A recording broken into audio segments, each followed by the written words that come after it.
بسم اللہ الرحمن الرحیم۔ دوستو، اس دنیا میں کوئی بھی ایسی جگہ نہیں جو خانہ کعبہ کی طرح مقدس اور مرکزی حیثیت رکھتی ہو۔ خانہ کعبہ سعودی عرب کے مکہ شہر میں موجود ہے۔ روزانہ ہزاروں کی تعداد میں مسلمان 24 گھنٹے خانہ کعبہ کا طواف کرتے ہیں۔ خانہ کعبہ کی تصاویر کروڑوں لوگوں کے گھروں کی زینت بنی ہوئی ہیں۔ دنیا کا ہر مسلمان کعبہ کو اپنا قبلہ تسلیم کرتے ہوئے اس کی طرف منہ کر کے روزانہ 5 وقت کی نماز ادا کرتا ہے۔ دوستو، خانہ کعبہ کا اتہاس بڑا ہی دلچسپ رہا ہے اور بہت کم لوگ ایسے ہیں جن کو خانہ کعبہ کی ہسٹری پتہ ہوگی۔ تو آج کی اس خوبصورت ویڈیو میں آپ کو خانہ کعبہ کی 10 ایسی باتیں بتاؤں گا جن کے بارے میں شاید ہی آپ نے سنا ہوگا۔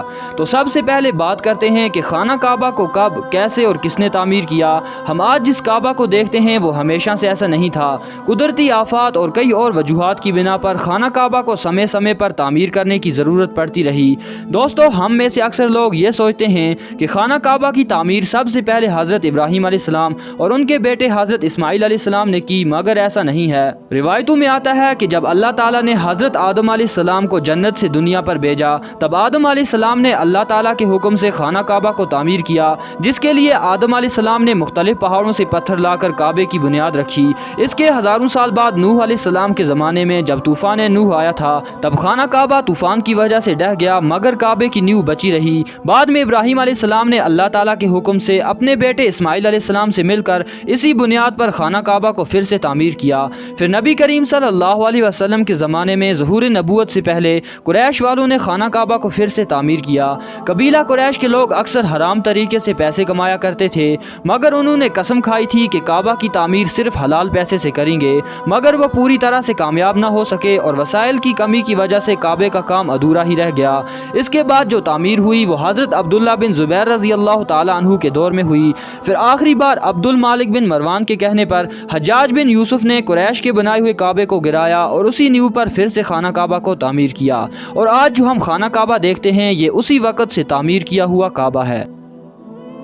دوستو، نبی صلی اللہ علیہ وسلم کے زمانے میں کوئی بھی مسلمان خانہ کعبہ میں آ جا سکتا تھا اور عبادت کر سکتا تھا۔ خانہ کعبہ ہفتے میں 2 بار عوام کے لیے کھولا جاتا تھا، مگر آج کے دور میں مسلمانوں کی تعداد اور دیگر وجوہات کی بنا پر سال میں صرف 2 مرتبہ ہی خانہ کعبہ کو کھولا جاتا ہے۔ اس میں بھی صرف اعلیٰ شخصیات اور خاص مہمان ہی خانہ کعبہ کے اندر جا سکتے ہیں۔ کیا آپ کو پتہ ہے کہ خانہ کعبہ میں پہلے 2 دروازے ہوا کرتے تھے، ایک اندر داخل ہونے کے لیے اور دوسرا باہر نکلنے کے لیے، اور ایک کھڑکی بھی ہوا کرتی تھی، مگر آج خانہ کعبہ میں صرف ایک ہی دروازہ رکھا گیا ہے، اور یہ دروازہ سن 1979 میں لگ بھگ 300 کلو سونے سے بنایا گیا تھا۔ اس سے پہلے یہ دروازہ چاندی کا ہوا کرتا تھا، اور جو کھڑکی کعبہ میں ہوا کرتی تھی اس کو بھی ہٹا دیا گیا ہے۔ دوستو، کعبہ لفظ کا مطلب ہوتا ہے کیوب یعنی چکور، مگر کیا آپ کو پتا ہے کہ ابراہیم علیہ السلام کے وقت میں کعبے کا ایک سائیڈ کا حصہ گول ہوا کرتا تھا، جسے آج ہم حتیم کہتے ہیں۔ حتیم کعبے کا ہی ایک حصہ ہے۔ جیسا کہ آپ نے دیکھا ہوگا کہ مسلمان حتیم کے اندر نہ جاتے ہوئے حتیم کے باہر سے ہی طواف کرتے ہیں۔ دراصل ظہور نبوت سے پہلے جب قریش والوں نے خانہ کعبہ کی تعمیر کی تھی، تب وہ حلال مال اکٹھا کرنے میں ناکام ہو گئے تھے اور وسائل کی کمی کی وجہ سے انہوں نے کعبے کے اس حصے کو چھوڑ دیا تھا۔ دوستو، ہم مسلمانوں کو خانہ کعبہ کو کالے رنگ کے کپڑے اور سونے کے دھاگوں میں دیکھنے کی ایسی عادت ہو چکی ہے کہ ہم خانہ کعبہ کو کسی دوسرے رنگ میں تصور بھی نہیں کر سکتے ہیں۔ مگر کیا آپ کو پتہ ہے کہ خانہ کعبہ پر مختلف رنگوں کے غلاف بھی چڑھائے جاتے تھے، جن میں ہرا، لال اور سفید رنگ بھی شامل ہے۔ جس کپڑے سے خانہ کعبہ کو ڈھکا جاتا ہے اسے کسوہ کہتے ہیں۔ یہ کپڑا سلک اور کاٹن کا بنا ہوا ہوتا ہے۔ اس غلاف پر قرآن پاک کی کئی آیتیں سونے کے دھاگوں سے لکھی جاتی ہیں، اور حج کے دنوں میں 9 ذی الحجہ کو فجر کی نماز کے بعد غلاف کعبہ کو چینج کیا جاتا ہے۔ ہر سال غلاف پر تقریباً 42 کروڑ روپے سعودی سرکار کی طرف سے خرچ کیے جاتے ہیں۔ کیا آپ کو معلوم ہے کہ خانہ کعبہ کی تعداد 2 ہے؟ خانہ کعبہ کے بالکل اوپر آسمانوں میں ایک اور کعبہ ہے جسے بیت المعمور کہا جاتا ہے۔ نبی کریم صلی اللہ علیہ وسلم نے معراج کا واقعہ سناتے ہوئے فرمایا کہ جب مجھے بیت المعمور دکھایا گیا تو میں نے اس کے بارے میں حضرت جبرائیل علیہ السلام سے پوچھا، تو انہوں نے جواب دیا کہ یہ بیت المعمور ہے جہاں 70,000 فرشتے روزانہ طواف کرتے ہیں، اور ہر فرشتے کو صرف ایک ہی بار طواف کرنے کا موقع ملتا ہے، یعنی روزانہ ایک نیا دستہ طواف کرنے آتا ہے۔